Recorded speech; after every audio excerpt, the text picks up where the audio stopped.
يهده الله فلا مضل له ومن يضلله فلا هادي له ونشهد أن لا إله إلا الله وحده لا شريك له ونشهد أن سيدنا ومولانا محمدًا عبده ورسوله. أما بعد،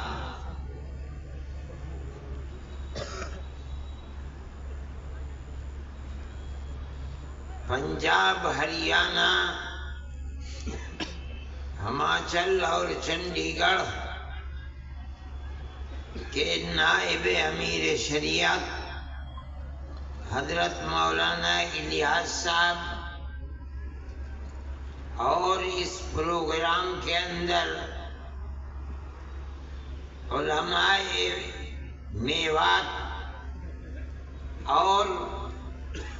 میوات اور قرب و جوار کے شریک ہونے والے علماء سے وابستہ حضرت امیر شریعت سے وابستہ اور جمعیت علماء سے تعلق محبت رکھنے والے ورکرز اور افراد، میں اپنی عمر اور طرح طرح کے عوارض اور بیماریوں کی وجہ سے حقیقت یہ ہے کہ آنے کے لائق نہیں تھا، لیکن حضرت مولانا محمد الیاس صاحب نائب امیر شریعت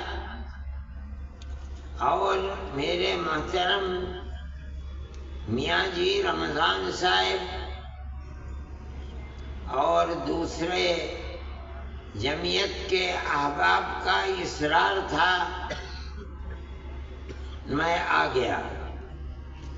اور اگر مجھے یہ معلوم ہوتا کہ یہ جگہ 100-125 کلومیٹر ہے تو میں ہرگز بھی نہ آتا۔ میں تو یہ سمجھا کہ گھنٹہ 1.5 گھنٹے میں پہنچ جاؤں گا، مگر یہاں پہنچنے میں تو 3 گھنٹے لگ گئے، اور اب یہاں سے واپس جانے میں اور 3 گھنٹے۔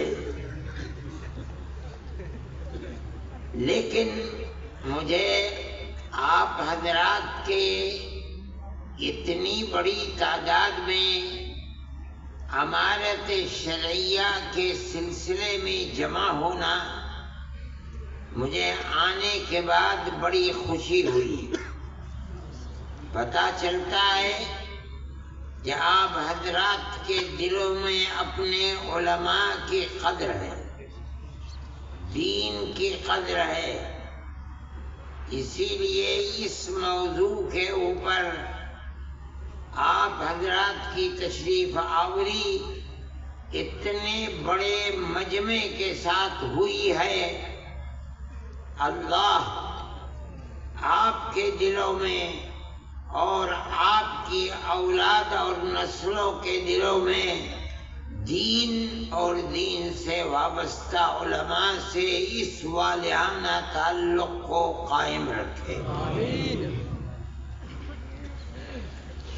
میرے محترم بزرگوں اور دوستوں، امارت شرعیہ کا یہ نظام آپ کے اس صوبے اور خاص طریقے پر میوات میں تقریباً 10-12 یا 15 سال سے قائم ہے۔ میرے پاس مولانا خالد صاحب مرحوم اس وقت آئے اور آ کے کہا کہ ہم امارت شرعیہ کے لیے کسی آدمی کا انتخاب کر دیا جائے تو اس کو قائم کریں گے۔ میں نے کہا بتائیے کون آدمی ہے؟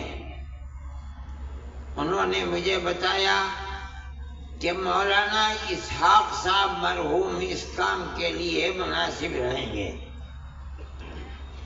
میں ان کو لے کر اس وقت کے امیر شریعت کے پاس گیا اور میں نے ان سے عرض کیا کہ میوات میں جس سے وابستہ اور بھی ایسے صوبے ہیں جن میں مسلمانوں کی تعداد کم ہے، مولانا جانے پہچانے آدمی ہیں، آپ انتخاب فرما دیں۔ اللہ غریق رحمت فرمائے، انہوں نے میرے سامنے ہی ایک کاغذ کے اوپر مولانا اسحاق صاحب کا نام لکھ کر کے اور 2-4 جملے کہ میں ان کو نائب امیر شریعت کی حیثیت سے ان کے نام کو منظور کرتا ہوں، وہ مجھے دے دیا۔ میں نے مولانا خالد صاحب مرحوم کو دے دیا۔ لیکن یہ قدرت کا کرشمہ ہے کہ مولانا اسحاق صاحب بیمار ہو گئے اور ایک لمبی بیماری صاحب فراش، چلنے پھرنے سے معذور ہو گئے۔ امارت شرعیہ کے پلیٹ فارم سے کام جو ہونے چاہیے تھے وہ کام نہیں ہو سکے۔ حقیقت یہ ہے کہ اگر مولانا صحت مند ہوتے اور امارت شرعیہ کے پلیٹ فارم سے متحرک ہوتے، کام کرتے، تو اس وقت ان کے دنیا سے جانے کے بعد امیر شریعت کے لیے کام کی ڈگر، کام کا نہج، کام کا طریقہ مشہور و معروف ہوتا اور موجودہ نائب امیر شریعت کو کام کرنے میں سہولت ہوتی۔ لیکن وہ علماء جن کو مولانا الیاس صاحب نے پکڑا ہے اور جو اپنی خوش قسمتی سے دین کے اس کام پر لگتے ہیں اور لگنے کا ارادہ رکھتے ہیں، اور مجھے خدا کی ذات سے توقع ہے کہ اللہ ان کے دل میں لگن اور اخلاص پیدا فرمائے گا، اور جن لوگوں کو ضرورت ہوگی خانگی اور گھریلو معاملات کے اندر ناچاقی اور مسائل کے پیدا ہونے پر، تو بجائے اس کے کہ وہ کورٹ میں جائیں، محکمہ شرعی کے کام کرنے والے لوگوں کے سامنے اپنی تحریر دیں گے کہ ہمارے اختلافات ہیں، ہم آپ کو حکم بناتے ہیں اور آپ جو فیصلہ کریں گے ہمیں منظور ہوگا،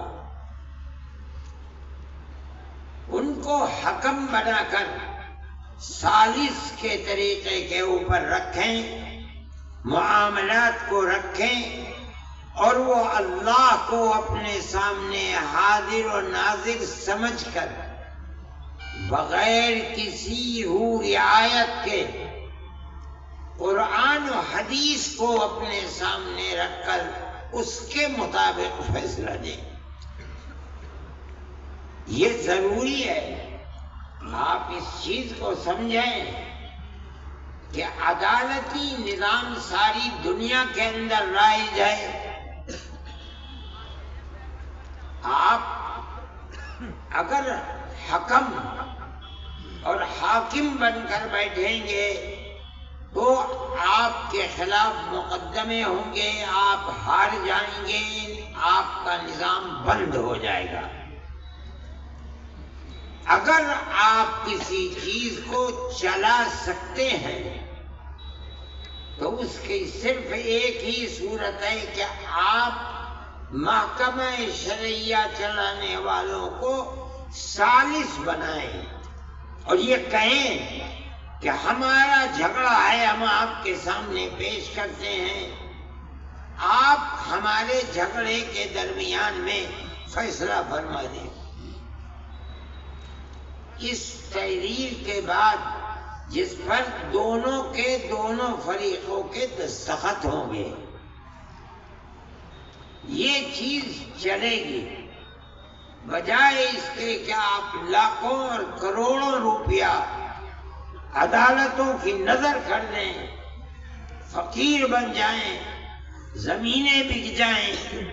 یہ بہت آسان چیز ہے کہ جس کو مثل مشہور ہے کہ ہلدی لگی نہ پھٹکری اور رنگ آیا چوکھا، اس طریقے پر آپ کام کر سکیں گے۔ لیکن میں حضرت مولانا سے عرض کرتا ہوں کہ جو حکم بنیں گے، ثالث بنیں گے، وہ مدرسوں کے پڑھانے والے لوگ ہوں گے۔ یہ ایک دوسرا موضوع ہے کہ دو آدمیوں کے درمیان میں دونوں کے بیانات لینا، ان بیانات کو لے کر کے پھر آپس میں ہو سکتا ہے ضرورت جرح کی پڑ جائے، اس کی بنیاد کے اوپر ہو سکتا ہے گواہوں کی ضرورت پڑے۔ فیصلہ کرنے کے لیے وہ طریقہ جو عدالتوں کے اندر چلتا ہے، سمجھنے کے لیے ٹریننگ کی ضرورت ہے۔ میں ان حضرات سے مولانا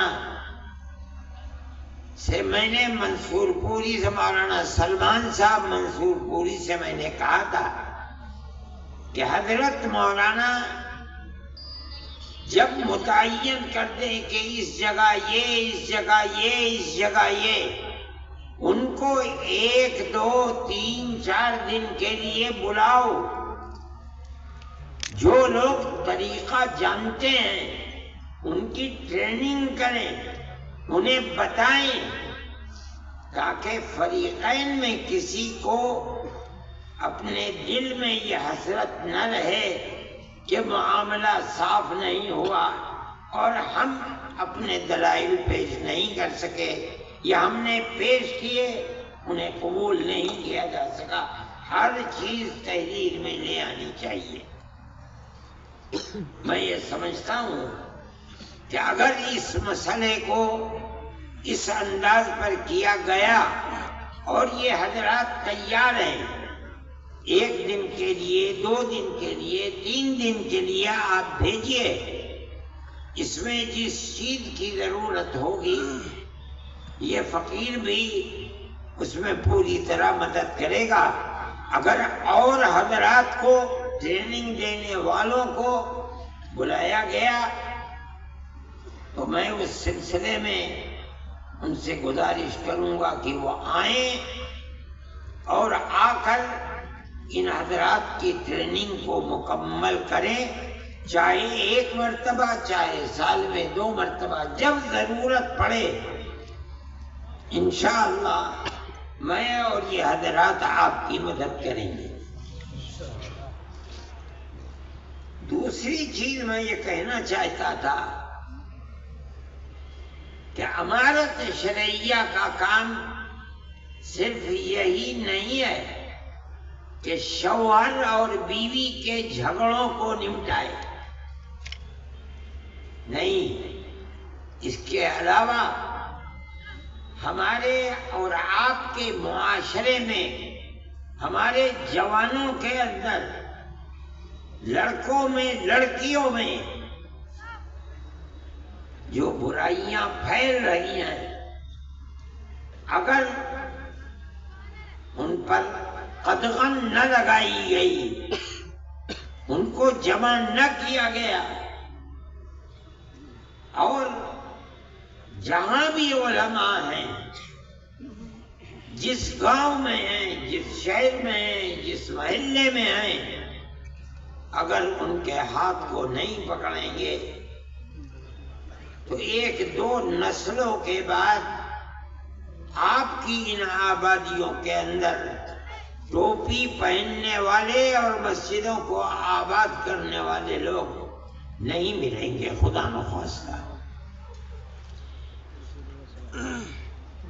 امارت شرعیہ کے ساتھ بہت علماء جڑے ہوئے ہیں، پڑھائیے بھی، اس کے ساتھ ساتھ طلباء پر نظر بھی رکھیے، ان کی تربیت بھی کیجیے، مطالعہ بھی کیجیے، اس کے ساتھ ساتھ ہر جوان کو دیکھ بھال کر کے اس کے ہاتھ کو پکڑنا اور اس راستے کو بتانا جو آپ کے آباء و اجداد کا راستہ ہے، علماء کا راستہ ہے، اللہ کے نبی کا بتایا ہوا راستہ ہے، اس راستے پر لے کے چلے۔ یہ بھی امارت شرعیہ کا ایک بنیادی طریقہ کار ہے، اگر آپ اس کو نہیں اپنائیں گے تو آپ کا کام مکمل نہیں ہے۔ وہ ماں باپ جو اپنے بچے کو دیکھ رہے ہیں کہ وہ راستے سے ہٹا ہوا ہے، علماء کو بتائیں۔ علماء کا یہ فرض ہے کہ جائے، قریب کرے، محبت اور پیار کے ساتھ سمجھائے اور امر بالمعروف اور نہی عن المنکر کر کے اس کو سیدھے راستے پر لائے۔ یہ فرض ہے۔ مجھ سے لوگوں نے اس سفر میں بھی بتایا، پہلے بھی بتاتے ہیں کہ لوگوں کے اندر جوا، سٹا، شراب، بدکاری پہلے سے بہت زیادہ ہے، اور یہ چیز آپ کی بھی عفت و پاک دامنی کے اوپر پھٹا لگائے گی۔ آپ کے بچے اگر محفوظ نہیں ہیں، لڑکے، یاد رکھیے کہ آپ کی لڑکیاں بھی محفوظ نہیں رہ پائیں گی۔ دنیا کے اندر آج وہ طبقے ابھر رہے ہیں، طاقتور بن رہے ہیں، جن کا مقصد یہ بنا ہوا ہے کہ وہ مسلمان بچیوں کو آوارہ گردی کا شکار بنائے۔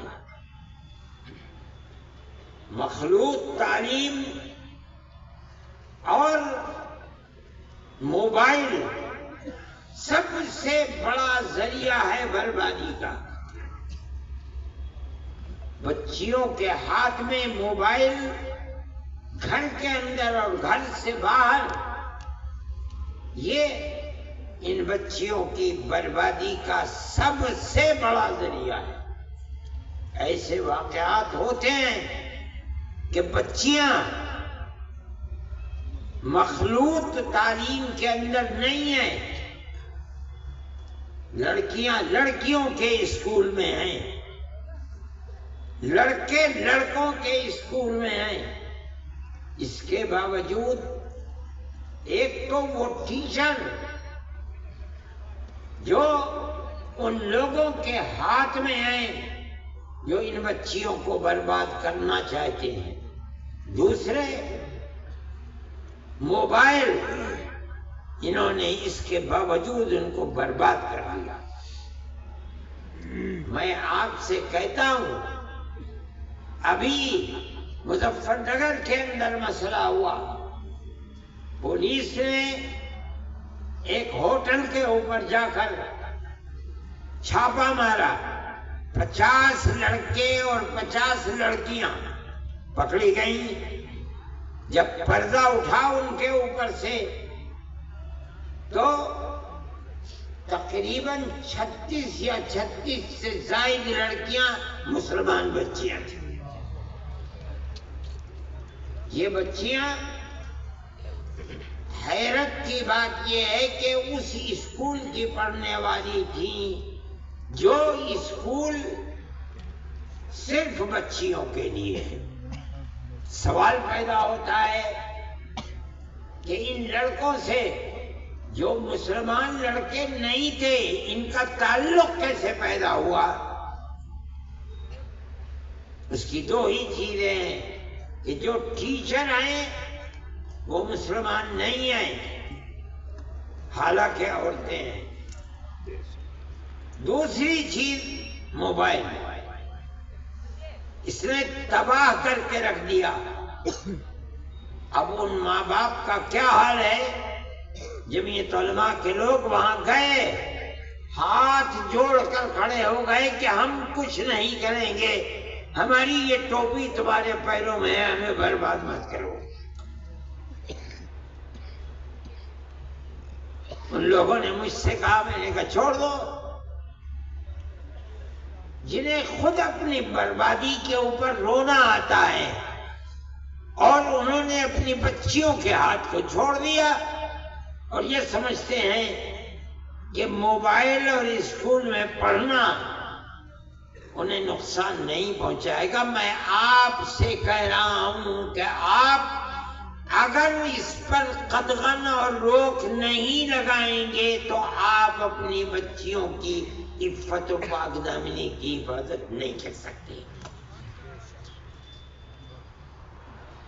حضرت امیر شریعت صاحب میرے پاس بیٹھے ہوئے ہیں، میں یہ کہنا چاہتا ہوں اور بہت علماء ہیں، اس کے لیے پروگرام بناؤ،